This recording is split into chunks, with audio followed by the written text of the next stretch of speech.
Thank you for the invitation to speak today to you, and my topic is current AI applications for cardiac CT that can be used to reduce radiation dose, improve spatial resolution, and improve accuracy of diagnosis. And I will also talk about comparison with photon counting CT results. This is my conflicts of interest declaration. In this talk, I will firstly talk about methods to lower radiation dose during cardiac and body CT acquisition, how technology can help, including use of iterative reconstruction of acquired data, what is AI-assisted image reconstruction, and what is our experience and our results using this. Then I will talk about what is ultra-high resolution CT, and what is the spatial resolution of CT scanners and the factors affecting it.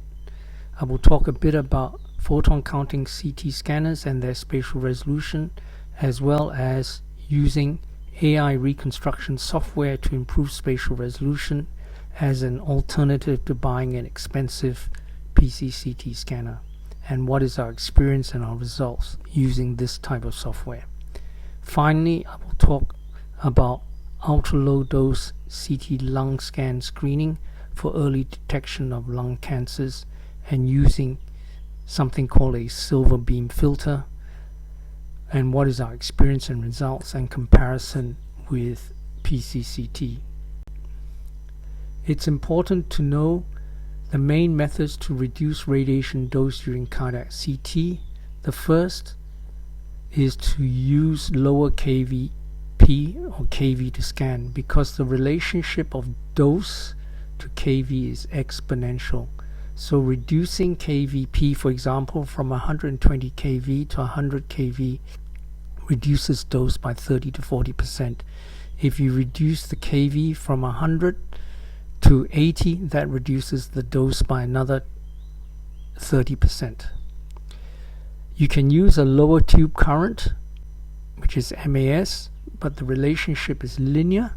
So if you cut the MAS, the dose reduces, but not as much. So if you reduce it by 20%, the MAS, it can reduce the dose by 20%, but it's not an exponential relationship. The other thing that's important is reduce the scan range. I think most people always worry about collimation when they're setting up the scan, but the collimation you should worry about is in the Z axis. That means, for example, for the neck, you don't want to you do not want to extend to the upper chest for a neck scan, or for a neck scan you really don't want to scan to the orbits unless it's absolutely necessary. The fourth thing is to use technology improvements provided by the vendors. For example, with Canon, there's volume scanners and a 0.25 mm detector with scanner. There are photon counting scanners now available, and you can also use filters to remove low energy photons, something called silver beam, which I will discuss later. Then there are, of course, software advances. There's iterative reconstruction and artificial intelligence reconstruction using deep learning. So what is iterative reconstruction of data?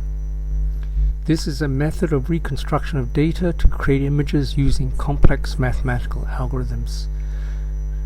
Most mid to high-end range CT scanners no longer use traditional filtered back projection to reconstruct the images. This needs a large amount of computing power. Look, this is the workstation we use for 3D post-processing, and this is the footprint and the size of the computer needed to do reconstruction of data. How does it reduce radiation dose? It reduces radiation dose by allowing low dose exposure scans with lower MAS. This results in noisy images that are then processed to make nice readable images. So for example, you have a low dose exposure, very low MA, you acquire the data with low signal to noise, the image is noisy, and then the reconstruction takes place in the background and you get a final image that is readable and nice. Now, let's talk a bit about AI. AI refers to the development of computer systems to perform tasks that need human intelligence. And machine learning is a subset of AI that enables computers to learn from experience. In other words, the algorithm can learn supervised or unsupervised and has ability to learn without being explicitly programmed. Deep learning is a subset of machine learning that uses neural networks for data processing. And deep learning means there are artificial neural networks that are programmed to learn from very large amounts of data and are unsupervised and is able to learn and take so-called intelligence decisions. So AICE is deep learning based reconstruction of images using a deep convolutional neural network and learns from high quality iterative reconstruction datasets which are used as the gold standard. Generative AI is a subset of deep learning that generates content like text, images, or code based on input such as ChatGPT, which we are not discussing today. So AICE can be used for all body CT scans, not just the heart. The input is low quality, so-called low radiation dose scans with noisy data. The model is trained and the output is high image quality. So the deep convolutional neural network is trained with thousands of examples of high quality CT exams, such as produced by model-based iterative reconstruction, and AIC is tasked to reconstruct the data input and trained on this data. The deep learning reconstruction method is able to differentiate signal from noise so that the algorithm can suppress noise while enhancing signal. In other words, it increases the signal to noise ratio and contrast to noise ratio. Once the network is trained and validated in Japan, the AI reconstruction algorithm is applied to your scanner on site where it does not continue to learn. So on site you scan, the data is acquired, and the algorithm, which is already trained and offline, is used to reconstruct the data into high quality images and reduce noise within 15 to 20 seconds after scan completion. You may ask, why is the software installed offline? And this is to comply with American FDA approval requirements. So AICE is available for all body parts. You can choose if you want mild, standard, or strong noise levels. So for example, with cardiac, this is example of mild noise, mild, which means higher noise, standard, and strong, which means lower noise images. Our experience with AIC, we collected data over 3 months. We had 87 control cases which were reconstructed using iterative reconstruction, and 306 study cases that used deep learning reconstruction, or AICE. These were consecutive cases, no exclusions for high heart rates, arrhythmias, atrial fibrillation, and we examined the data for image noise, radiation dose, and image quality. And you can see our results. The signal to noise ratio was increased by 35% and contrast to noise ratio by 40%. With radiation dose, you can see that the dose was reduced by 23%. We also saw image quality improve due to reduced noise. Here you can see that the soft plaque is better seen with AICE with sharper vessel wall images. Similarly, here's another image. You can see the lumen much better of the LAD. We also found that with stents you can see better because there is less noise in the images. Incidentally, we also found that AIC reduces noise and improves image quality in large obese patients with high heart rates. This is a patient whose heart rate was high, I think it was 90 beats per minute, and who had a high BMI. You can see we scanned with 120 kV. What about in the body? Here's an example of a 3-year-old boy with a neuroblastoma. We did a CT scan of the thorax, abdomen and pelvis, and the total dose was 0.5 millisievert. There have already been publications in radiology, for example, back in 2020, showing that there was 52% radiation dose reduction using AICE compared with iterative reconstruction. In our hospitals, we operate 4 units of Aquilin 1, including 1 prism scanner. We also have 4 units of Prime, which is a 80-row CT scanner or 160 slice, which has 4 centimeters of Z coverage. This also has AICE installed. So here's an example of a CT scan of the coronary arteries performed on the Prime 160 slice CT scanner in July this year. 63-year-old man, 55 kg. We scanned at 100 kV, and we used AICE for image reconstruction, and you can see the total radiation dose, which included the calcium score, is 3.4 millisievert, which I think is pretty good. And you can see the image quality is also pretty good. Here's an example of a CT abdomen and pelvis, also performed on the same scanner, and you can see the dose was 2.6 millisieverts. So in conclusion, AICE deep learning reconstruction software can be used routinely during daily workload, not only for cardiac but also for body CT. It is robust, it's rapid, but huge computing power is needed, and easily used because it is on-site and offline. Deep learning reconstruction software is able to differentiate between noise and signal, so it reduces noise and increases signal, and so increases signal to noise ratio and contrast to noise ratio. Our results confirm this, because with our results we showed increased signal to noise by 35% and contrast to noise by 40% increase. There's improved image quality. It's easier to see the vessel lumen for plaque, assess for stenosis, and assess coronary stents, and it's also helpful in obese patients and high heart rates.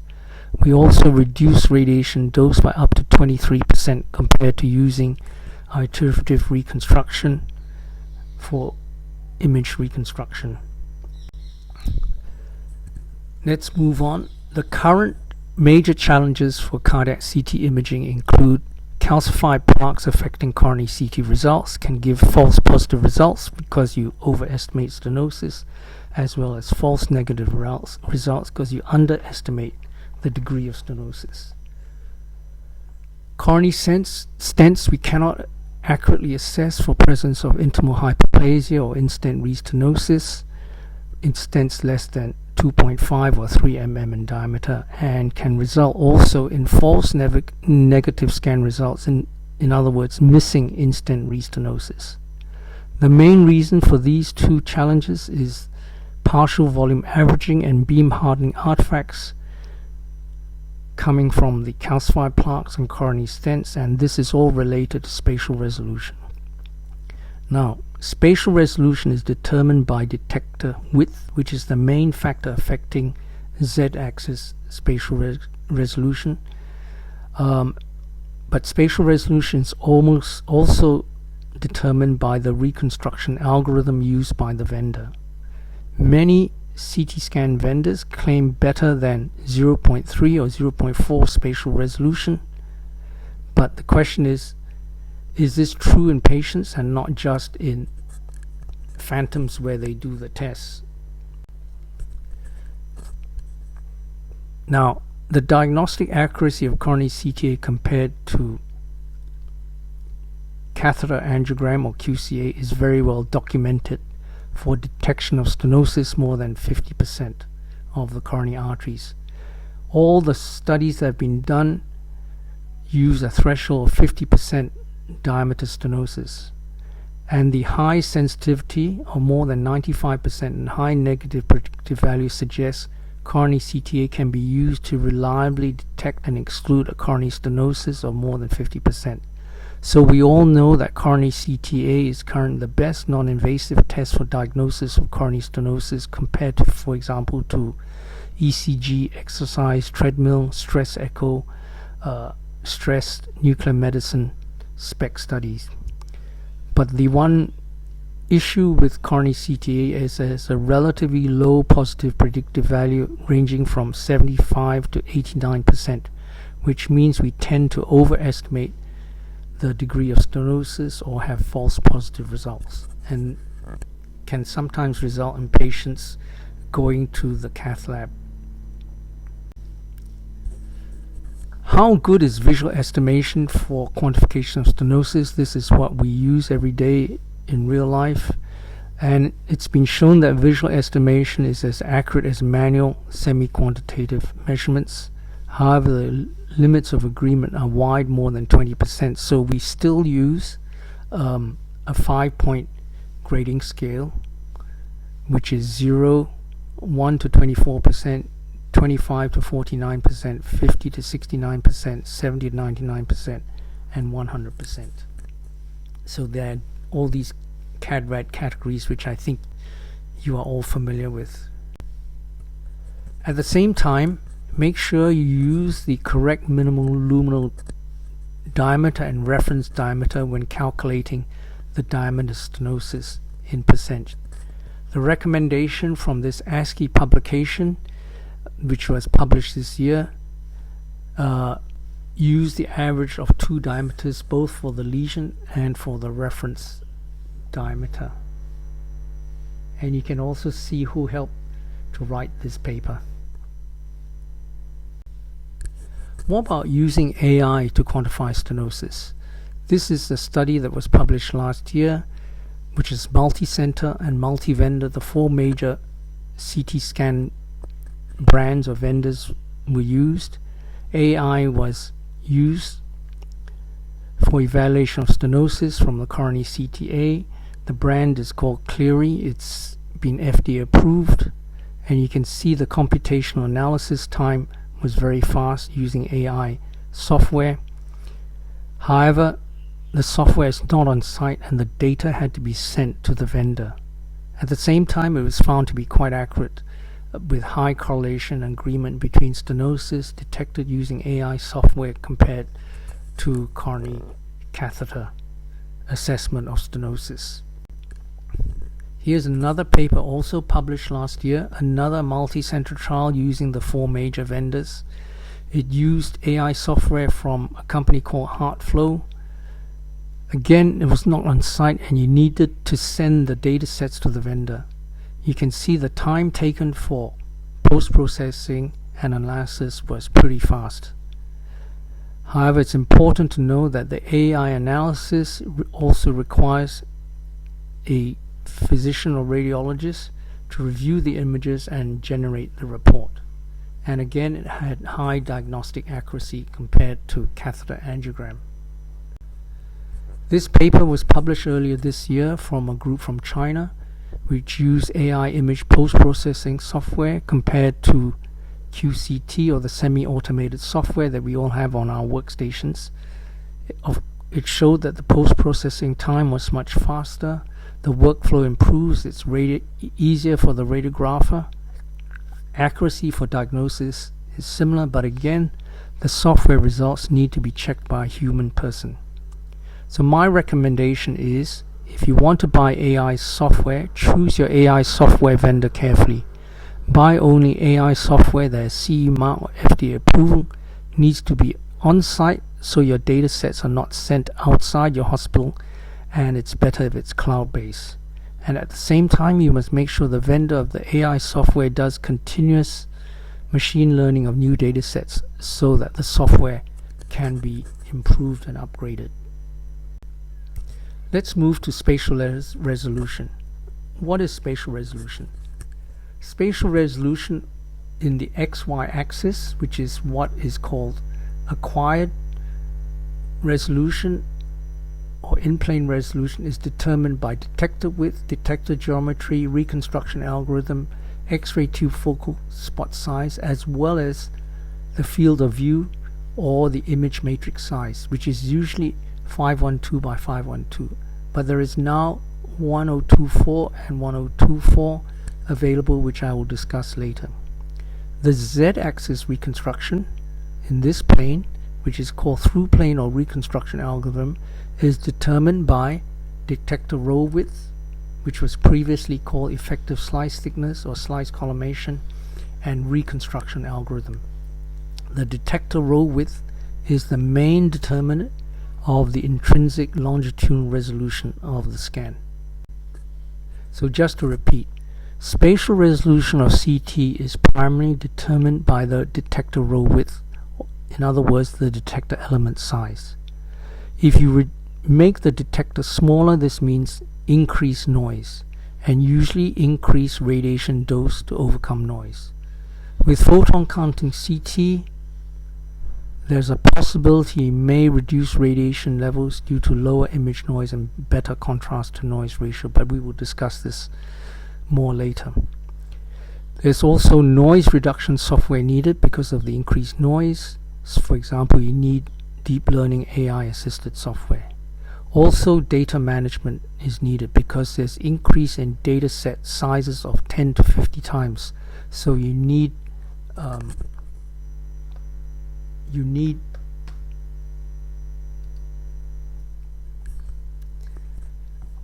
increase the server space.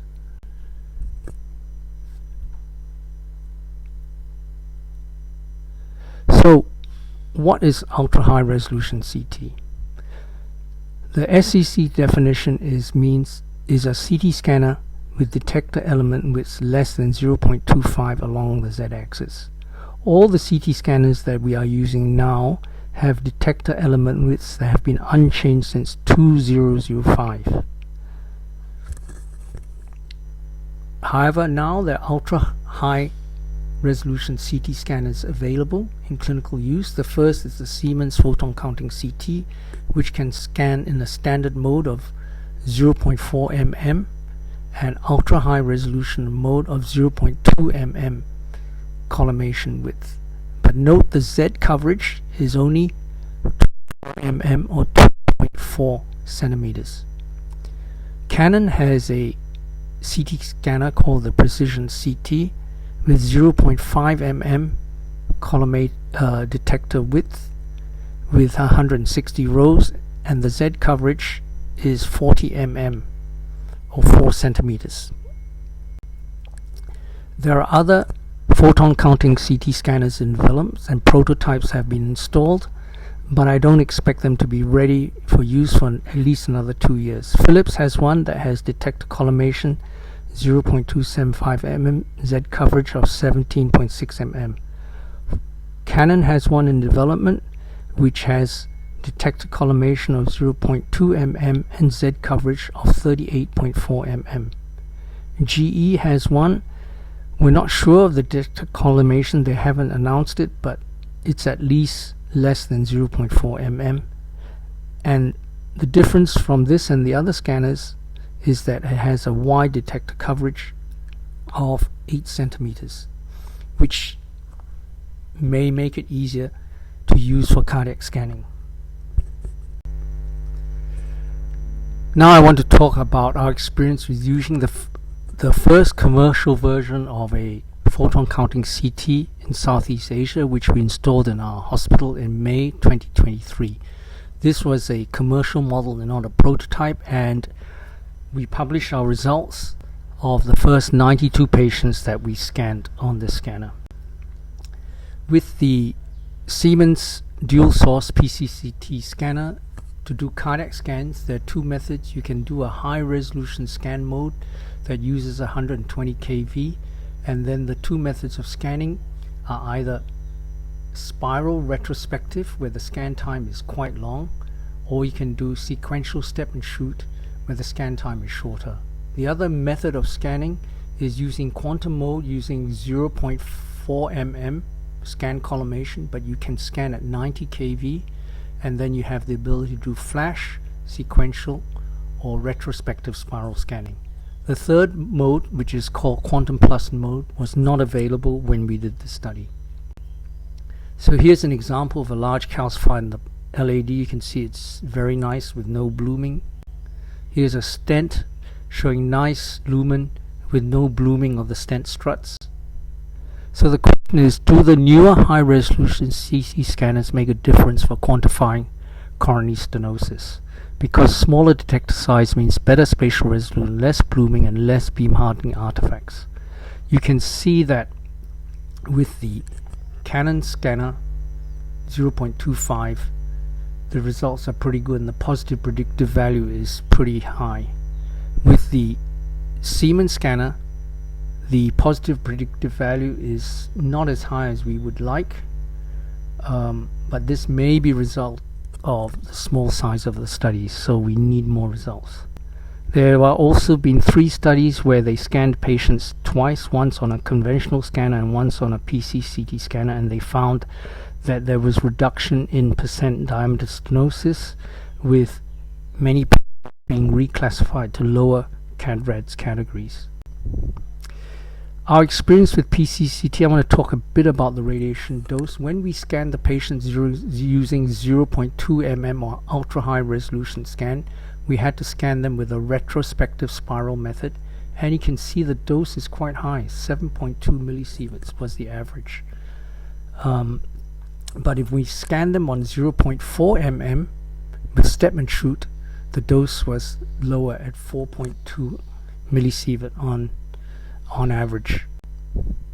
And our radiation doses using this high resolution scan mode, using 120 kV and 0.2 mm scan collimation and spiral retrospective scan, is similar to other published reports. You can see here, this is our dose. This report said 13 millisieverts. This is another one said close to 14 millisieverts. This report, the dose was much lower, but they didn't do retrospective scans. They did step and shoot, but because the scan coverage is only 2.4 centimeters, you need to do multiple steps, and in real life this is not really possible.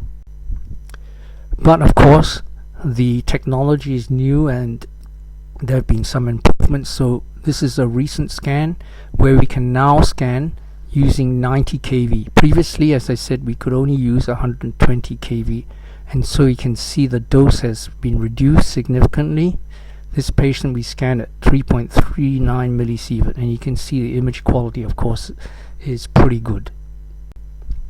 So our experience with using PCCT scanners is image quality of coronary CTA scans performed on PCCT scanner, assess both quantitative and qualitative, is excellent, with almost no noise seen in the images. The problem is that artifacts can occur because of the long scan time of 8 to 12 seconds, and this is a major issue for us, where they can breathing artifacts and other artifacts. There are also different cardiac scan modes can be used on a PCCT scanner, and the radiation dose is dependent on the scan mode, and so we suggested that ultra high resolution scan mode using 0.2 mm scan resolution should not be used for routine cases, but reserved for patients with stents and large calcified plaques. Now, what if you cannot afford to buy a PCCT scanner, because these are 3 times the cost of a Aquilion prism? Are there any alternative solutions to buying this? Well, first you can wait for the other vendors' PCCT scanners to be available and hope the price comes down, which I actually think is unlikely because of the high cost of development. You can use the other alternatives to use deep learning AI-assisted reconstruction software to improve spatial resolution. This software to improve spatial resolution is called PEAK. It's trained on ultra-high resolution datasets scanned on a CT scanner with 0.25 mm detector width, and this software is said to produce sharper images and increase spatial resolution. And once trained, the software is applied to a 0.5 detector width scanner such as a Aquilium Prism on-site, where it does not continue to learn and is offline. The on-site reconstruction of images after scan acquisition using PEAK at the operator's console takes approximately 20 to 30 seconds. So how does it work? The deep convolutional neural network is trained on datasets using high quality cardiac images. Cases are scanned on the Aquilium precision scanner, and once trained, as I said, the software is applied on site and there's no added workload to the radiographer. At the same time, because of the computing requirements, GPU chips are needed, such as from NVIDIA, and each chip or GPU chip costs $50,000 US, and that's why these scanners are expensive. This is our Canon Prism scanner, and we reviewed our results of 287 patients and presented them in Korea at KCR last year, and you can see that signal to noise improvement was 86% compared to iterative reconstruction, and contrast to noise ratio improved by 82% compared to iterative reconstruction, and at the same time the average radiation dose was 2.7 millisievert. So here's an example. You can see plaque much better in the mid LAD with PEAK. Here's soft plaque with lipid-rich high-risk plaque associated, which is also better seen with PEAK. Here's a mixed plaque, and you can see the image quality is much better. Here's a stent, and the stent lumen is still difficult to see, but the image quality looks better. At the same time, PEAK was released in 2023, and we started using it last year in 2023. But now Canon has released a new version of PEAK which uses 1024 matrix for scan reconstruction. And this is a paper that was, or image that was published by one of the Japanese users, and you can see that on the left there's deep learning reconstruction. On the right, using PEAK 512, it was classified as a CAD-RADS 3 stenosis, and on the PEAK 1024 it's been reclassified down to a CAD-RADS 2 category stenosis because of improved spatial resolution.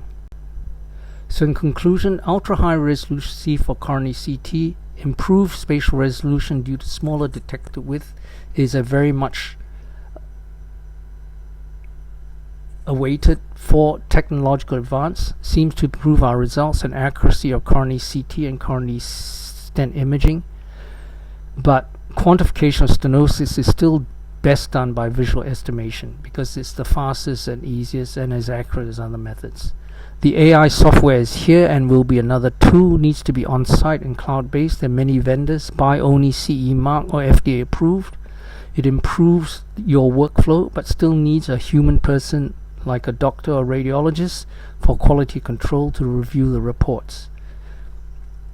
And using a dual source PCCT, there are some disadvantages for cardiac CT because of the relatively high radiation dose, so it's likely suitable for selected cases and not routine cardiac imaging, for example in patients with known large calcified plaques or patients with stents. You can use AI-assisted high-resolution reconstruction software called PEAK on a non-PCCT scanner as an alternative to a very expensive PCCT scanner, and it's a solution for most non-clinical, non-research university hospitals. Now I want to move on finally for the last 5 minutes to talk about low radiation dose CT lung scan for detection of early lung cancer in smokers and non-smokers. The US recommends yearly screening for lung cancer using low-dose CT for adults aged 50 to 80 for 20 year smoking history. However, low-dose CT can also be used for screening for lung cancer in non-smokers, who are usually called never smokers in the literature. It is at the moment not yet evidence-based and no data on what age to start, how often it should be done, for example, but there are more and more papers being published on Asian non-smokers showing the value of low-dose CT for early detection of lung cancer. Using deep learning reconstruction software, ultra-low dose CT scan can be performed. So just to remind you, the average effective dose of chest PA and lateral film is 0.1 millisievert.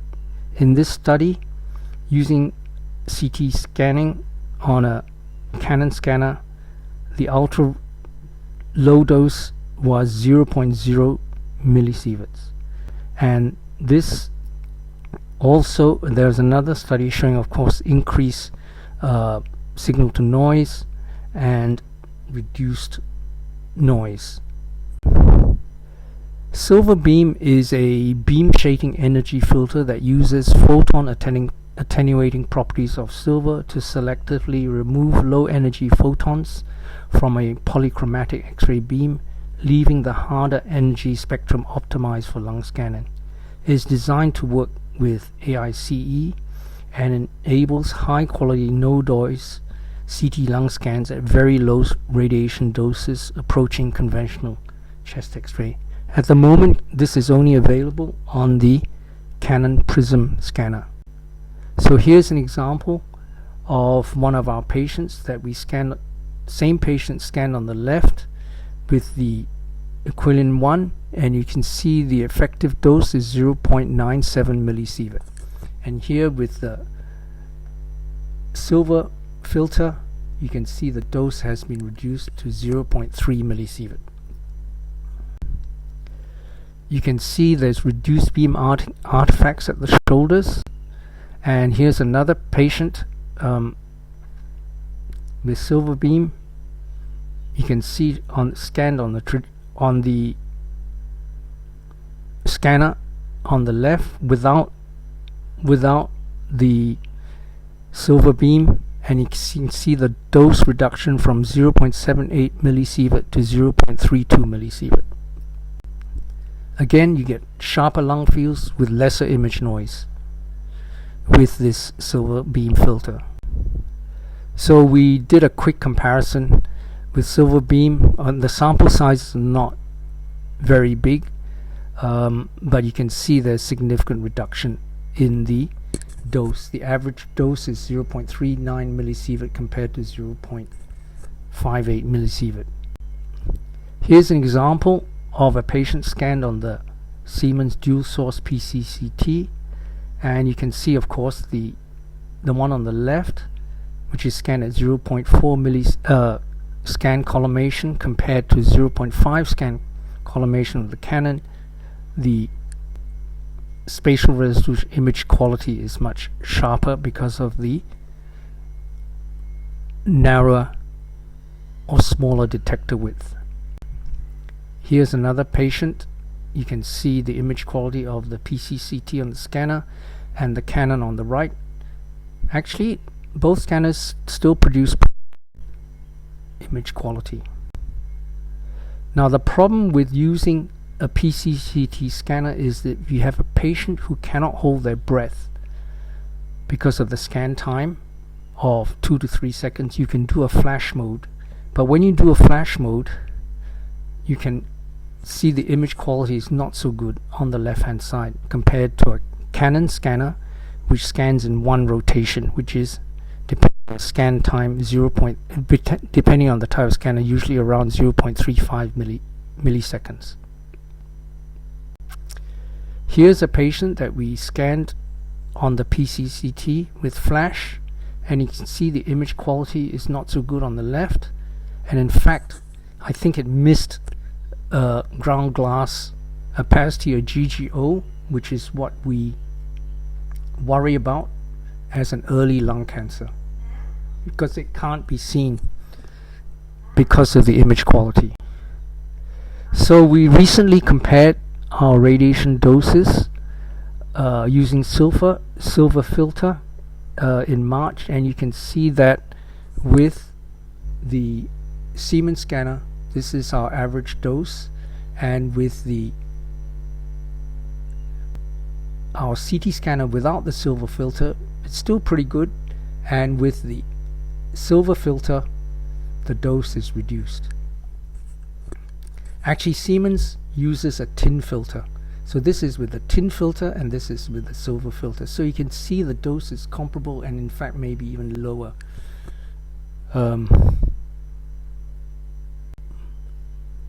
Thank you very much for your attention.